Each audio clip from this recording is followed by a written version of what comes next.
Hey, hey. Hey, how you doing? Hi. Welcome. Welcome. This is The By the Way podcast, episode 2. episode 1, What's with that? your host, Cass. And Eli. And we are so happy to have you guys in tune with us listening. It's been an interesting week, Absolutely. to say the least. I am Eli, your co-host, Irish designer, singer, storyteller, Sagittarius, light vegetarian. I had some chicken last night. We're going to talk about that. And, Baldwin boy, Giovanni guy, just here to just talk about everything black and bi and beautiful. And joined by my beautiful co-host. Hey. This is Cass.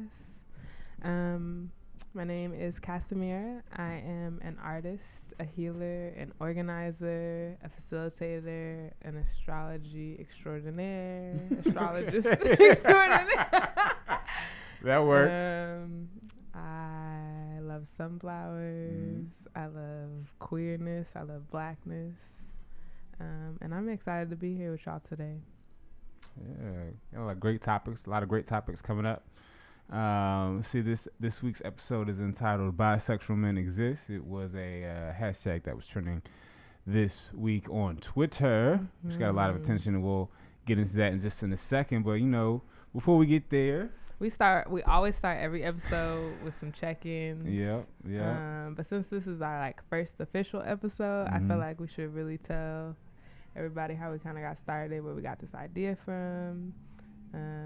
Okay. Well, we've been 2 years in the making now, Mm-hmm. having this conversation around bisexuality and bi-erasure, and kind of was birthed out of the conversations we had about each other, just learning each other, learning ourselves. And we speak from our own perspectives here, as members of the community, as a queer community.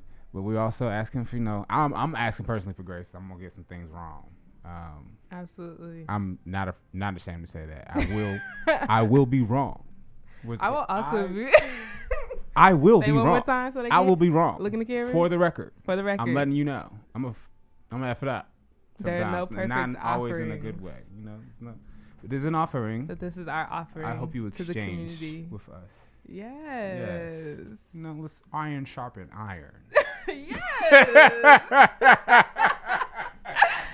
Yes, I love it. Gosh. Yeah, we really started this podcast. We got the idea 2 years ago when we were initially having conversations about our experiences as bisexual people in this world, as black bisexual people, as black queer people, and realizing that our experiences were not in isolation, and that though we maybe are identified as opposite in gender or different in gender, it doesn't mean that our experiences as people who date both genders did not have any similarities. Yeah.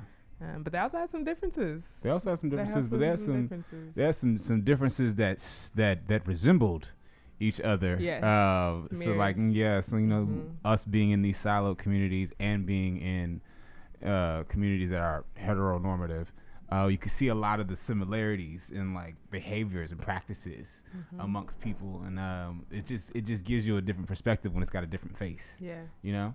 So we talk about some of that stuff. Yeah. Bridging some gaps, Yes. educating and affirming. Visibility, but not just visibility in the sense of okay, we here because anybody can identify and also just be out here, but also wanting to provide our version of representation. I think there are many facets, many forms, many ways that bisexuality, black queerness can look. And I will be using bisexuality and queerness interchangeably at times. So I know that they both mean different things, but in the way that I identify, I feel like I hold both. So you might hear that from me a few times this season.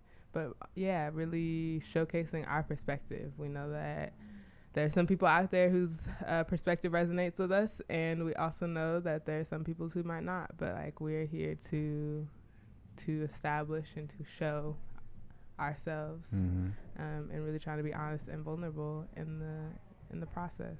Yes, definitely. This is definitely a vulnerable space, so y'all be nice to us, okay? Please. We're not here for cancel culture. You can cancel cancel culture.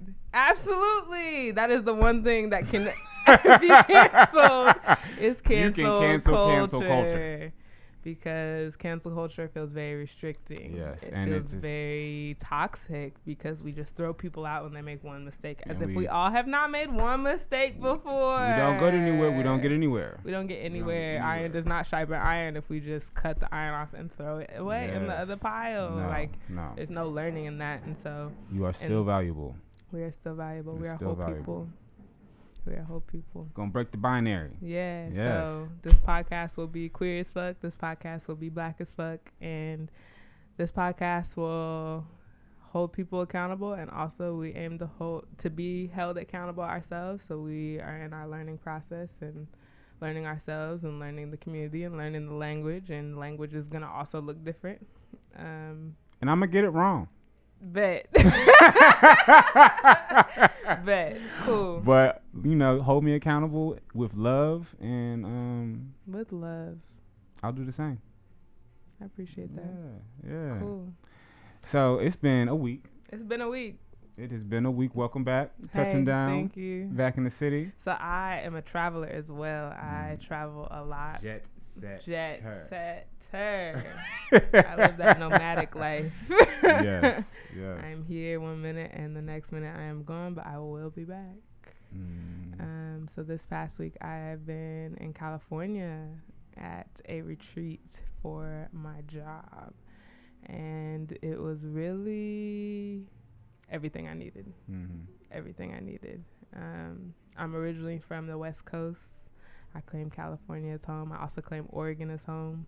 California.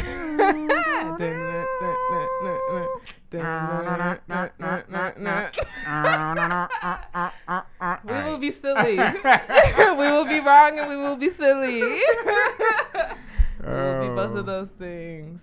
But yes, I went to this Zen intensive retreat, and it was based in The Art of War. The book. Ooh, that's a good book. I haven't read it, and actually I was encouraged not to read it before I came, and I appreciated that, because the whole goal of this week-long retreat was to really get out of your head and into your body. And that's exactly what I needed. I'm a person who will intellectualize and over-process and analyze and process and think and overthink and make assumptions, and it was time to just bring it back down to the gut. And it was like, okay, well, let's breathe for a second. And what do you actually feel? Because your mind is telling you one thing, but your body is telling you a very different thing. And your ass needs to slow down. So slow down. And that was the message I got. But it wasn't a slow down in the dragging type of sense. It was a slow down in a wait and let your intuition guide you. What does that look like? What does intuition speed reduction look like? So it's all about feeling. I did meditation every day for the past 7 days for 45 minutes in a group with my eyes open. And the way I had been taught meditation was by myself with my eyes closed, sitting crisscross applesauce, trying to make my brain not go off in 10,000 different directions because it was just spiraling. Was there humming? There was humming. Ooh, how did you know? A little kumbaya, There was. So we hummed, and it was called resonance breathing, and you started bringing your hand across your chest and at about your shoulder, which is like 15 degrees or 45 degrees. We will be wrong. All right. And we are holding each other accountable with love. With love. So yes, 45 degrees of inhale, and then the rest without. The rest without was exhale, and thinking about like cultivating energy within yourself. And keeping that energy consistent and humming in a group to like literally allow that vibration out of you. And that was a way for me to like remind myself what it was like to be back in my body. And so then it was very easy. It has been very easy, even as I've been back, to notice the difference between like when my internal voice is speaking from my brain and my amygdala, which is I learned about my brain. Your what? My amygdala is a part in your brain. Don't ask me where it is. Don't ask me where Your it is. amygdala. Amygdala. Okay. M-I-G. Amygdala. But it's where you're like anger. So it's not amygdala. Hush. It's an amygdala. Yes. Got you. But it's where like anger and like your reactions out of anger and like the fiery part of you as a Sagittarius. No, why you calling me out? Why you calling me out? I mean, why you calling me out? I'm just saying. Okay, so your amygdala. I'm an Aries, your so amygdala- let's be. I'm okay. Yes, my amygdala is the emotions. Prefrontal cortex is the logic, and I could tell the difference between when my I was operating out of a like intellectual mental framework and when I was operating out of a body framework, and I could feel it because I could feel the yes or the no in my gut rather than in my head, or I could feel the anxiety or that like hesitation or just like let's pause a beat if it was in my stomach, if it was in my gut.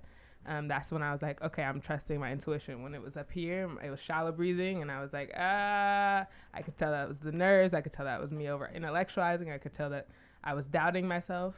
And so that was one of my biggest takeaways. Does any of that, how do I put this in words? Does any of that have to do with or resonate with like chakra healing and like your chakras? I think so. And she never framed it that way, which I really appreciated. The person who was holding space never framed it in that way, but I really, like in meditation, I felt like head chakra clearing.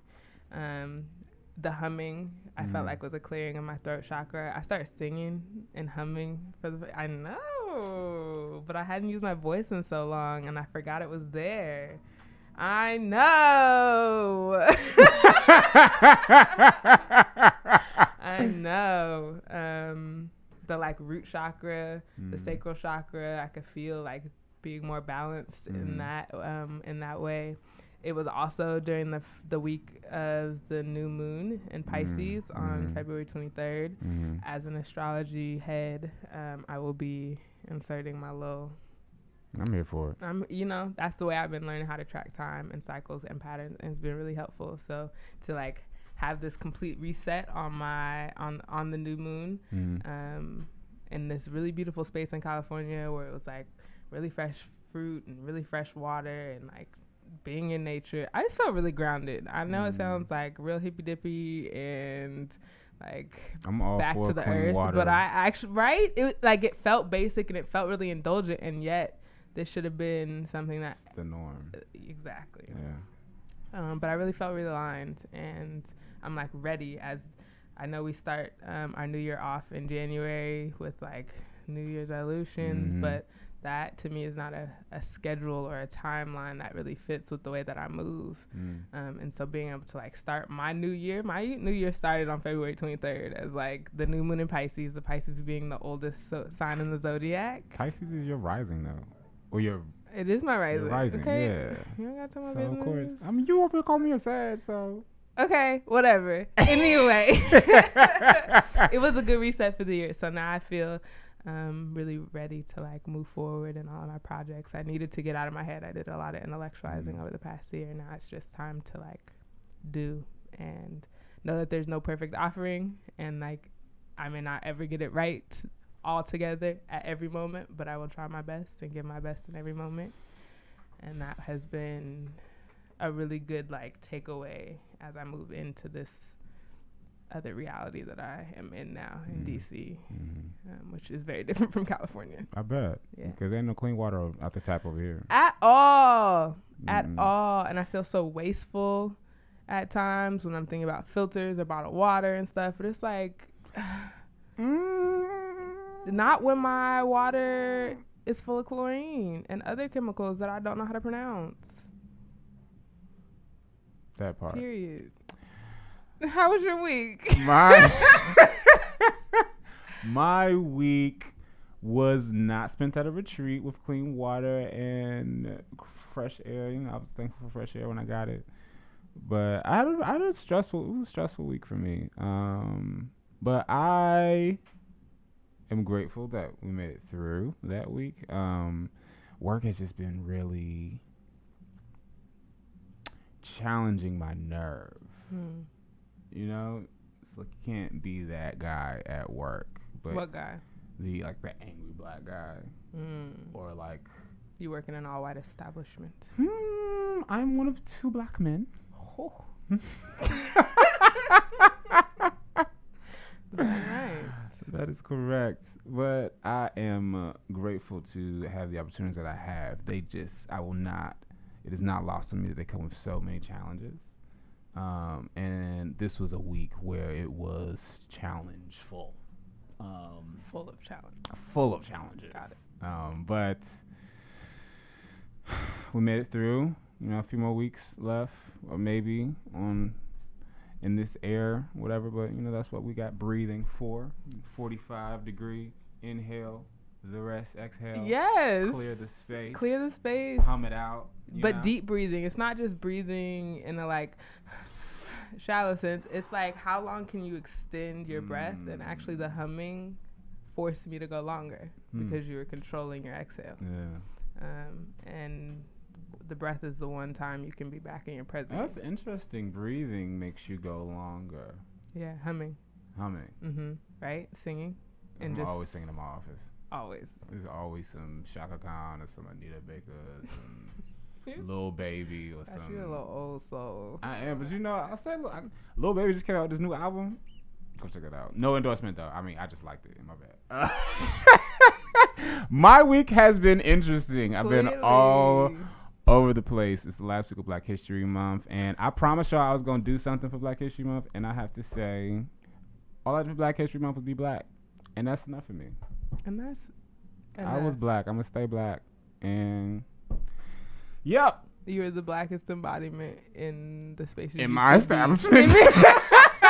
Exactly. Yes, I did. Yes, I was. Yes, I was. My very presence is an act of protest. Even though I don't like the work I do, I make sure my presence, you see me. But Black History Month, as we end Black History Month, I would say that a nice little nugget I came across was having to do with remembering Coretta Scott King.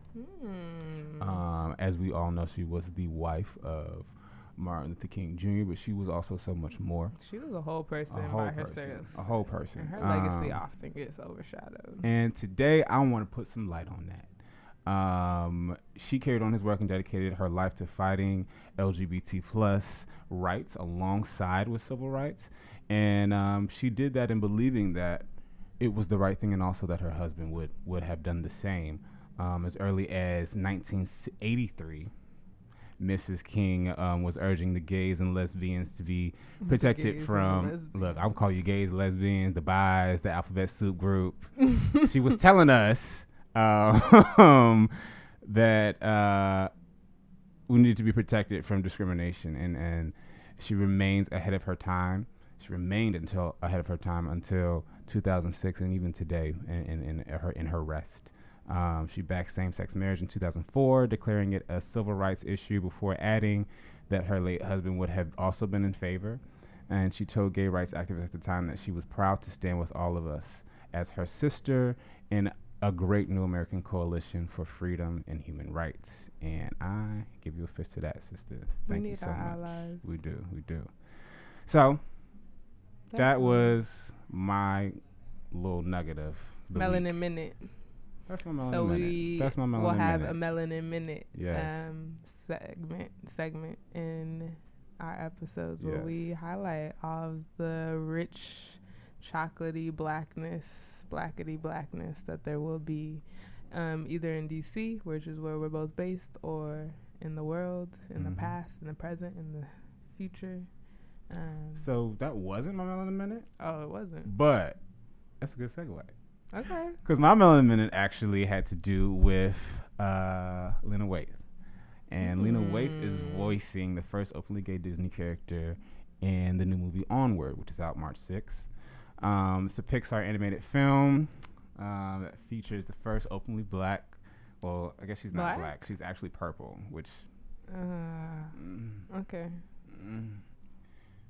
Baby steps. Baby steps, but I like purple. It's not brown. Representation. Black. We're gonna get into it. But she is voicing the first openly LGBT character in a Disney show. And that's a good thing because we know Disney has had its challenges in the past. It's rather racist historically if you look into it. No shade. But, all the shade.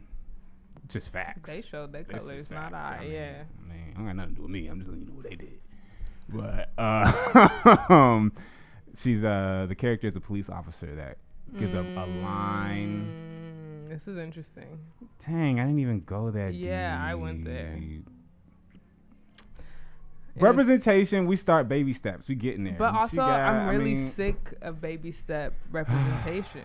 Like, if I hear you. We're going to be really honest about it, I'm really over this, like, take the crumbs as they give it to me. At the same time, we still fighting for those crumbs. You know, there's people right now that's protesting her and this character protesting Disney because, you know, that it goes against their religious background. So, yes, and, you know...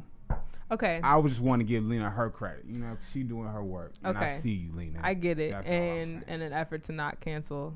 because her Queen and Slim was, you know, also controversial in some ways.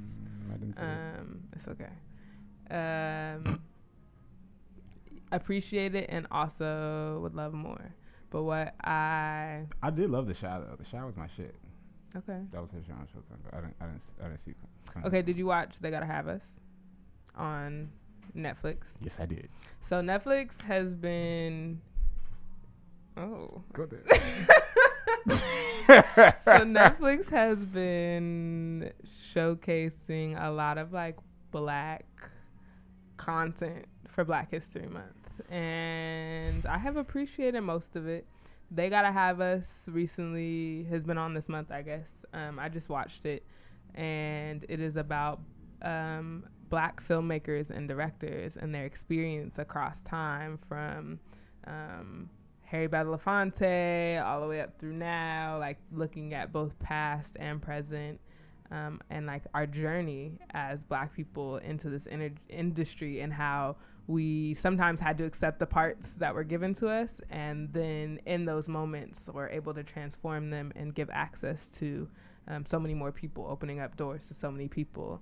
And they talked about, I really appreciated it because it was both from the actress side and as well as the director and producer side. And it wasn't just actors, you know, doing what they could to create space for themselves. It was also people on the back end as well. And it really was framed in a beautiful way that, like, I know we get caught up in the Oscars so white and the like whatever award show is this and Beyonce, and also we can celebrate these moments of success and greatness, and that it's not just us laying down and accepting what's given to us, but like really taking an opportunity and putting your all in it and seizing the moment. And I really loved that. Full circle. I really loved that. Full circle. There were a lot of great things about that docuseries.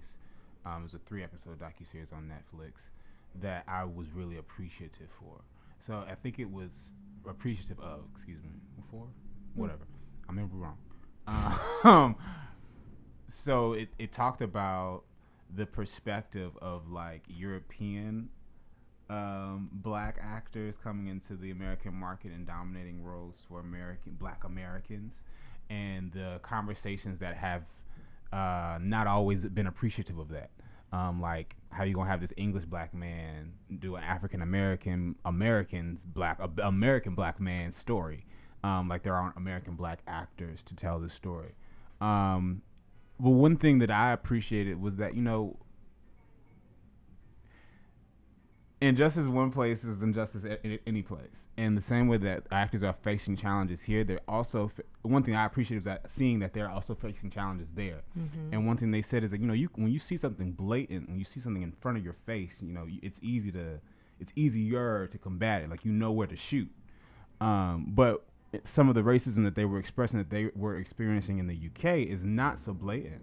So it's like, where do I shoot? And you can sometimes feel that in America, but it was just a different perspective check to hear, because another person said, if you did a good job, you did a good job. If you were the man for the job, you were the man for the job, no matter where you're from. And I appreciated that as well, because I love Selma. I thought that was everybody. I thought it was an ensemble cast, honestly. Even the woman who played Coretta Scott King, that scene was phenomenal. So it's interesting. It was really like real. It was relatable. Was the actor in that a black American actress? I don't remember if she was American or European, but I Either know way, the director is Ava DuVernay. Well, she can. Yeah, I love her. So. And I could go this. Ooh, this is about the railroad. What were you about to say? Breathe. So it's interesting because studying Art of War, in the context that I did, it wasn't there. Like, there was a reason why we didn't read the book. It wasn't to intellectualize. It was actually to embody and practice some of the things that was talked about in the book, and to realize that Art of War is something that was written between 500 and 600 BC. This is ancient knowledge. Yeah. And to have that perspective and to realize that the world is always full of conflict. The world is always full of tension and disharmony and harmony at the same time.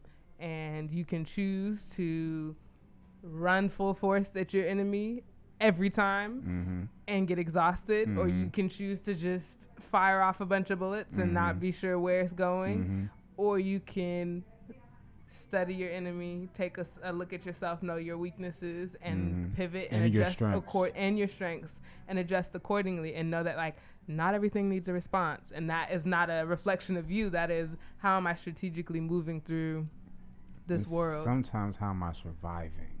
How am I surviving? And so in the context of this Black American versus British American or European Black person, we get caught up in the fight when we don't always realize that we are across the board are moving the needle. We are moving forward, right? Your move may look different than mine, but that's still a win, and that's what I appreciated about that. Cassie Lemons, I think. Yes. Oh man! So her analysis to me was it was it hit home for me. Because she said in the question of is it wrong for these Black Europeans to be getting these roles as opposed to Black Americans? She was like, well, I mean, if they did a good job, that's one thing. Her thing was, if it's easier for the execs, the higher ups, to say, well, they don't have to go through the same pain when they're coming to you with okay, well, can you say it a little bit more like a Black guy? That was blew me. That was crazy. And then to Hollywood see also Shuffle. Yo, I want to watch it now. I want to watch it again. I want to watch. You know what I actually did watch was School Days. Ooh, Spike Lee. Yes. I know he gets a lot of criticism, especially with newer remakes of things She's Gotta Have It, and yet I wonder sometimes if this has to do with his attitude. I wonder if he's just tired of defending himself, but that's PR, I guess, whatever. I don't know. Yeah. Cassie Lemons. Whether it was easier for the higher execs to give these stereotypical roles or give any type of role and not have to put so much thought or effort into the cultural significance of the content that they're putting out and the narratives that they're putting out, because that is something that can be very problematic. Because you can have representation, but it's not real representation. Exactly. Every Black story is a slave story. Every Black story is a cops and robbers, or a thug and a pimp and a hoe.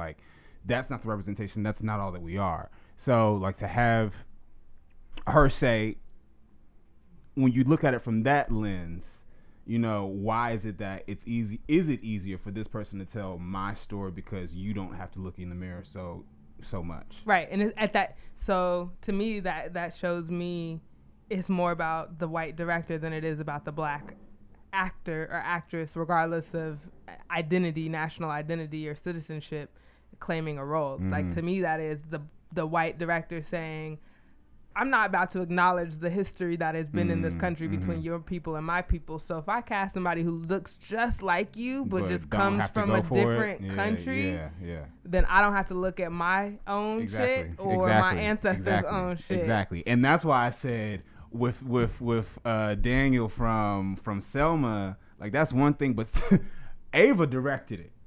And he talked about the changes that she made to that script, and like how Coretta Scott King was not in the script at all before she became the director. Like, she really played an integral part into how Selma became Selma, because I think he said in the beginning it wasn't even about Martin Luther King, it was about the president at the time. So yeah. Y'all gotta go check that out. That was a good one, because we wasn't even supposed to talk about that. I know, but whatever. Yeah. Like, it's flowing. Flowing. But Lena, thank you, because those small wins, we still need those. Like, it's still pushing the needle forward. It opens the door. Yeah, like even with your Yeah, to me, I feel like a lot of what I've been learning is like looking at it from multiple perspectives and holding judgment, because both are important. Like, yes, we can be more careful and more intentional about how we're choosing roles. And also, let's look at the whole picture now. There are no roles.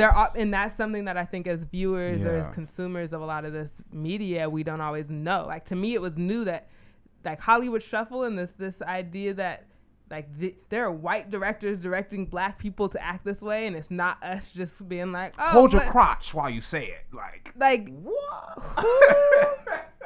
So to me, we're fighting the wrong person. And that feels like a waste of energy. And we can only have so much energy to give. So, like, yes, let's celebrate and praise. We can be angry and mad, or we can be critical, and we can hold each other accountable to do better the next time. Focus.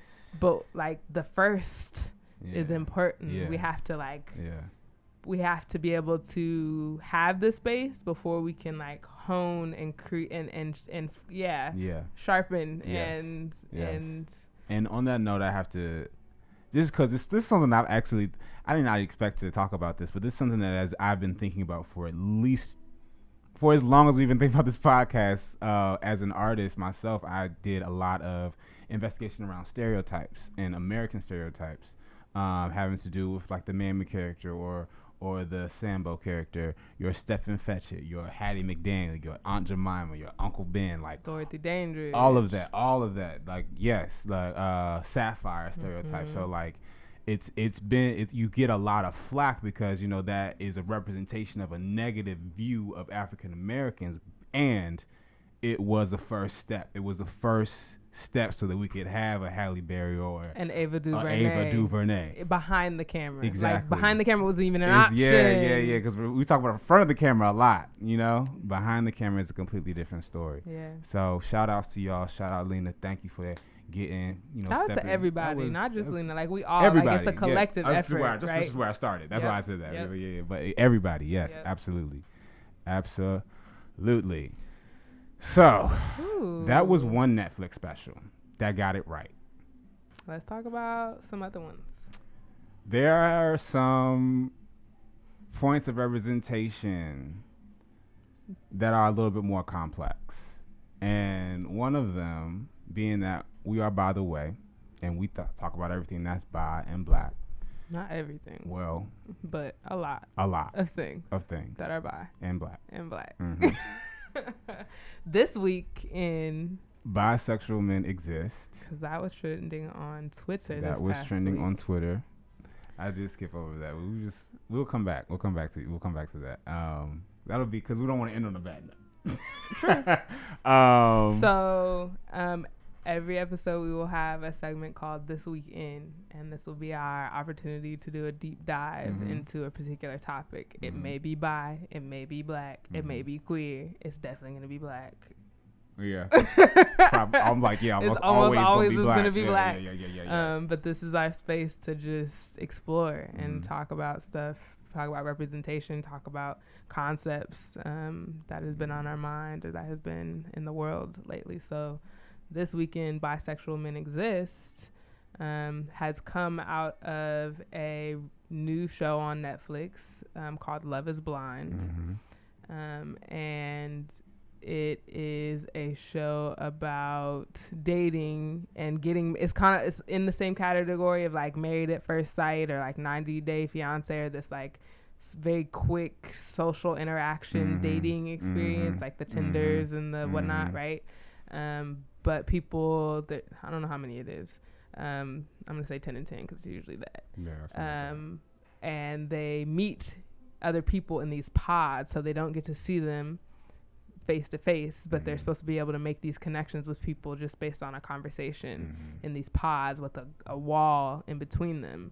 And then they're supposed to decide whether or not this is the love of their life in 2 weeks, basically. And then they will get married, and then they get to see each other. So it's okay. So basically, there's a group of men and a group of women, and they all know each other. All the men are together. They get to talk to each other. They see each other. All that stuff. Whatever. They're in separate houses. They're in separate houses or parts of a building or wherever they are, wherever Netflix does. And they get to talk to women on social media. That's the only way they get to talk to women at first. So everything is through text or whatever, and then they make their decision on who they like, or whatever. Then they start meeting people. They start to meet them in face to face. But you can change on whether or not you think this is the person you really are supposed to be with, the person you are supposed to marry. Because marriage, there is a wedding at the end of the show. Somebody's getting married. So, in this particular situation that we're talking about, there was a black couple that found each other. They connected somehow.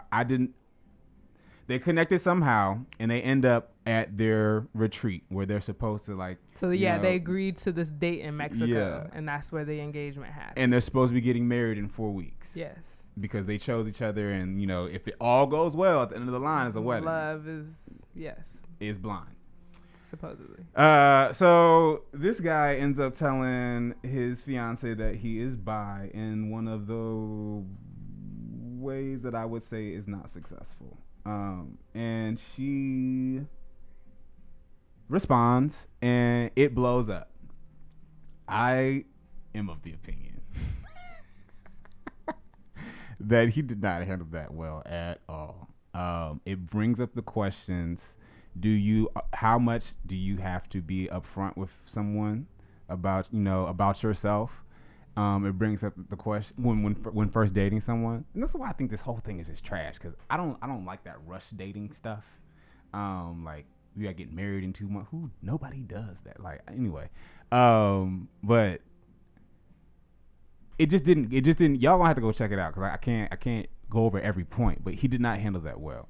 I feel like he waited as long as he had to, but then when he did, it was all about him. And where it should have been about, sharing his experience with his partner and being transparent, it became something where I felt like when watching it, he excluded himself from the situation before he even gave her a chance to respond. And in doing that, he did it so she didn't have to. Yes. Okay. So in the scene, they are sitting by the water, and he's like, I have something to tell you. Like, I'm really nervous about this. I'm not sure how this is going to go. He's like very much worked up about this big moment that he has to reveal on national television, that he has in the past dated men and women. And that's how he framed it. He didn't say straight up, I'm a bisexual man. He said, in the past, I have dated both men and women. And her response was? And the camera zooms in on her face, and black women are notorious for facial expressions. So I actually commend her for keeping it together, because we can show everything on our face. But it was a pretty blank stare, and she didn't respond immediately. And in that moment, he filled the space with, it's okay, I know, like, it's a lot to take in. So he's already dismissing himself and shutting himself off from this potential connection. And to me, she was holding space. Like this is a lot to take in. It will be a lot to take in. Yes, because he didn't say it at the very beginning. So he chose to tell her after they got engaged. He proposed to her. And they have 4 weeks until the wedding. And so he has waited until after. They had up to 10 days, right, before to text and do on social media. And there was 10 dates. And they did not have any conversation about that before this in-person meeting to talk about it. Yeah. And so the commentary around this has started a hashtag thread on Twitter of Bi Men Exist. I don't know if that started it, but it all happened around the same time. Okay. There's also a lot of commentary on the other side that this black woman is biphobic. And so I want to get into both sides of this conversation around, like, one, is this actually biphobia, and like what does it really mean, and how can somebody handle a situation like this if they're in it? And also on the other side, how could he have handled it differently, if at all? And where are we learning about how to have this conversation in the first place? Because we talk about representation, and like bisexuality on TV is fairly new. Like, yes, there's always the one trope character. No, it's new. But in the way that we're seeing it now, it's pretty new. So we're starting to see some of these, like, complicated conversations that are happening on national TV and in a very rushed where you have to think about the rest of your life, depending on how how seriously you take a marriage contract. Commitment at the end, and I've known you for 2 weeks, and then all of a sudden we're supposed to get married, and spoiler alert, like, they don't remain together. They don't even make it to the wedding ceremony. That shit is cut off very quickly. They don't make it past that day. But there's so many things, because one, I don't like that was the only representation of a black couple, because they could have been a black gay couple. There were no gay couples at all. First of all, I guess it's just a heterosexual storyline, I guess, whatever. But like that was one layer of representation. Then like I don't know how much of the editing was there, because when you read some of the articles, you hear Diamond, their names are Diamond and Carlton. You hear Diamond, you read Diamond talk about like there are other dates that they went on and really good interaction, genuine connections that did not make the cut, that did not make the show. So for me, it's just like this thing of representation, like a black man and a black woman can't make it together. Hashtag Nikki Giovanni, hashtag James Baldwin. Cause that's, everything is coming full circle. But for me, it's just like, why would you tell that story? And then for him, it's just like, you gotta allow. I just really feel like he canceled himself before he allowed her to respond, so that she didn't cancel him. And I feel that like that's not gonna help you, and it didn't help her, because if you look at the show, the episode was framed in a way that she wanted to come. She was not against him. She was not against it. She just had questions, and I would have had questions too if someone would have brought it to me like that, in the way that he brought it, because it wasn't like hey, I'm bi and I need you to know, because I don't want you to hear that from anybody else. It's I've dated men and women, and I just want you to be okay with that. And I'm supposed to marry you, and I don't know if that means you want to keep dating men, or what does that mean? Like, so I'm asking questions, and I think I'm only critiquing like the way the conversation went, because it was under so much pressure, time, and audience, and cameras in your face. So like, and cancel culture, because any misstep and she's already automatically labeled as biphobic, and you can tell, one, in the interviews and like in some of these articles, but two, like in the moments after, she talks about their genuine connection, and she's not like, oh, I don't like you anymore because you're bi. I'm just genuinely curious, one, why you chose to leave this out of the conversation that we've had for the past 10 dates. And also, you didn't say in a very affirmative way, like, I am bisexual, this is who I am, this is how I move. It was, in the past, I have dated men and women. And that I would just really would like to have been there, because I just don't know how much was edited, because like, I don't want to police how he came out, because the fact is that he came out and he told her. And that's important. And I don't want to dismiss that. Yeah. Because he could have chosen not to tell her that. And he could have chosen not to tell her that on national television. That could have been something that, we get after married. After the wedding, you know, like, right? for real. But, like, I don't want to police that either. I just want to say, like, that could have been handled better. Yeah. That could have been handled with a lot more care and a lot more space. Yeah. With, like, support. A lot more support. Like, I did not appreciate that. I did not appreciate the way that went. And for that to be the only representation of, like, bisexuality on this show that was, like, isolated, that man, y'all had to know that this was something going into it. Like, y'all had to know that this was going to come up going into it. So why would you play that card? And for her to ask, like, okay, does this, she asks, like, how do you know the love of your life is a woman? Like, how do you know it's me, number one?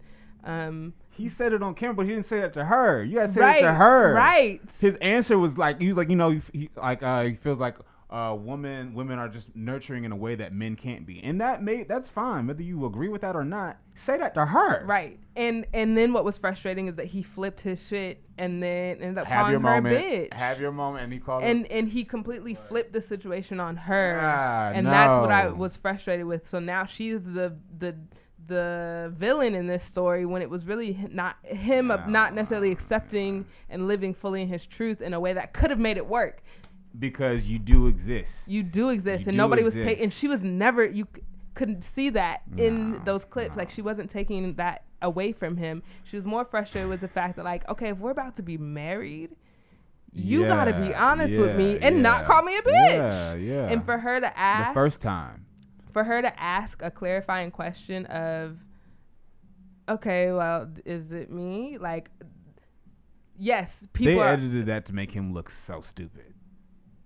I don't know if it was just him. I don't know if it was him or if it was her. And but that goes back to also who is behind the camera. Behind the camera. Because the way that was edited, the way that played, he looked so wrong. And it wasn't necessarily him being wrong. It was just not handled with care. It's not handled well. It was just not handled with care. It was hard to watch.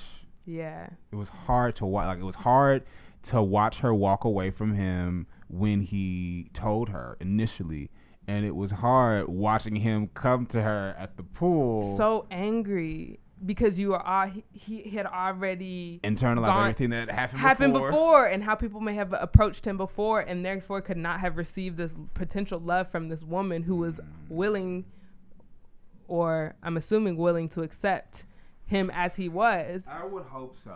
And I think, and what was also frustrating for me in this conversation was, like, she might have been able to use better language to hold space for him in the moment, and also it's pressure, but also to have the conversation, like, okay, you are bisexual. What does this mean for us as a person who you can be attracted to? And to ask that is not wrong. Like, we're so used to being socialized into only liking one option that then, okay, if there are two, the conversation's got to go a little deeper. She was asking very real life questions. Because there are very real life questions that need to be had. And you can't just be like, okay, I'm bi. Okay, sure. Like, no, we need to talk about that. What does that mean? What does that look like for you? Because everybody defines sexuality differently. We were, like, basically on our honeymoon. Because, like, you have a honeymoon before you get married, and you go on a honeymoon. So it's like, we're on our honeymoon, and you telling me, like, what am I supposed to...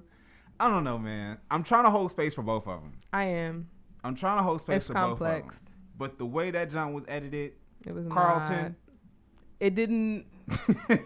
because to me, that also then just reinforced stereotypes of black women never accept black bi men, or assume that black men are on the DL, and like, that to me is what that looked like. But that's not.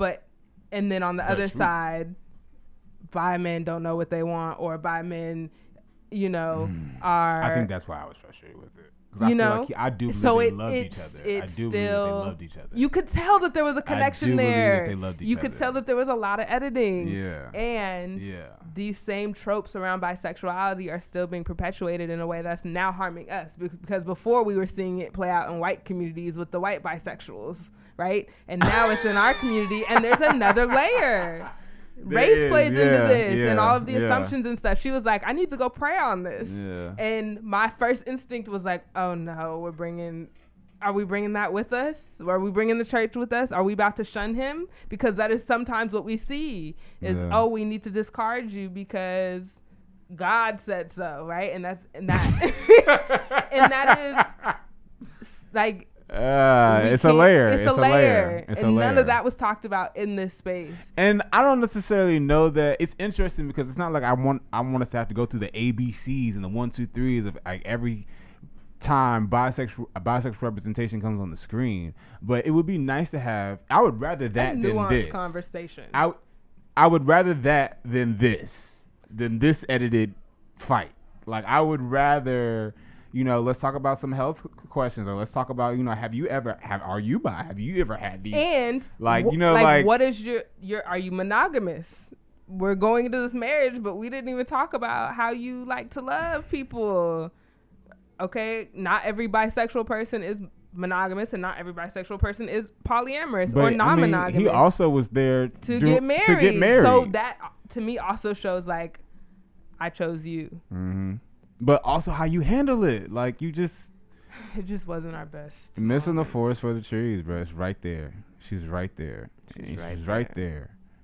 She's right there in your face. Right trying to I want to have the conversation. I'm trying to figure this out. And you cancel yourself out before you even get. People to demonize her also for choosing to take space. Like, let me sleep on this. Because but even when she did that, he was like, just go. Yeah, I'm like, dog, no. Like, you gotta. It was hard. It was hard. Difficult. It was difficult to watch. But that is not all that there is. Yeah. It's not all that there is. And I think I'm just asking Netflix to just do better, because that can't be the only representation. I'll look through your catalog to see if you got some more of my representation. But like that was there disappointing. Is actually, and we will have another episode about it. That Striking Vipers, Netflix that was better. What's it called? Black Mirror. That was a lot better. So yes, we'll be digging deep into some representation on that one too. But I had to flip that card because this week we had a lot of other representation. That was good. It was good. We had like R.K. Russell come out with his bisexual men exist tweet. Yeah. So okay, on the more positive side, like Twitter. People took to Twitter as they normally do, and like created their own space for visibility. Yeah. And people were just pouring in with their photos and tweets around like, okay, this is what a bisexual man looks like. Like, we exist, we're here. And I appreciated the diversity and like spectrum of men who chose to contribute to this thread. Yeah. I think it was Vineet. Mm-hmm. That was 2 E's, Vineet. He tweeted, the biphobia towards bi men recently has been so shit, and honestly, my LGBT plus history month, how dare. So I'm bringing back hashtag bisexual men exist for some much needed positivity. Drop a pic below with the hashtag, retweet this thread, allies also retweet, I'll start. And, he dropped his picture, and a lot of people hopped on as well. Some NFL players, saw a wrestler by the name of Mita. It's a pro wrestler, and he is also tweeting about being bisexual. Bisexual men exist. So that was cool. Trying to get that representation out there. But we're going to get it right. You just got to take it slow, one time. Give ourselves space. Yeah. I think that is one thing that this, like, dating culture, especially in this very capitalist, very, like, give it to me now. I need to be in love now. I'm sick of waiting. Let me just put me with somebody. Kind of mentality is missing. Is like, you really expected to find the love of your life from a few conversations by talking to them in between a wall. Like, how do we connect as human beings when we're cutting off so many of our senses trying to find a particular connection? And then we wonder why it goes wrong. Yeah, That's true. Get out of the box. Get out the box. To even call the show Love is Blind, like, I also want to acknowledge that there can be that's ableist language. I almost didn't want to talk about this week. I'll be honest with you, because I really just didn't. We haven't even gotten there yet, but like, there's a way. There's a way you can have the conversation. Yes. There's a way to have the conversation. And there's a way to find connection without, one, rushing it, and two, being able to give everybody space to work out all of our feelings. Because at the end of the day, like, we come into each new relationship with all the stuff that we just left, like, in the past. Like, everything comes with us. Just because we're in this new, potentially really healthy relationship doesn't mean that you don't have all the experiences and the trauma and stuff that has built up over time that you might carry with you. And so it's important to create space in this new connection to be able to, like, unpack that without drama. Right. And that doesn't mean unpack like this is your new therapist, but it does mean give each other grace and space to work out all of the stuff. To be human. To be human. Your partner is not perfect. What does it mean to, like, never have dated a bisexual person before? Okay, I don't even know what questions I might be able to ask or might not be allowed to ask, and now I got this camera in front of my face straight and I know people, it's good. Straight people go through the same thing. And yes. You got, like, so you just but there's also be so many more representations of it on TV that you can, like, and got it. Anyway.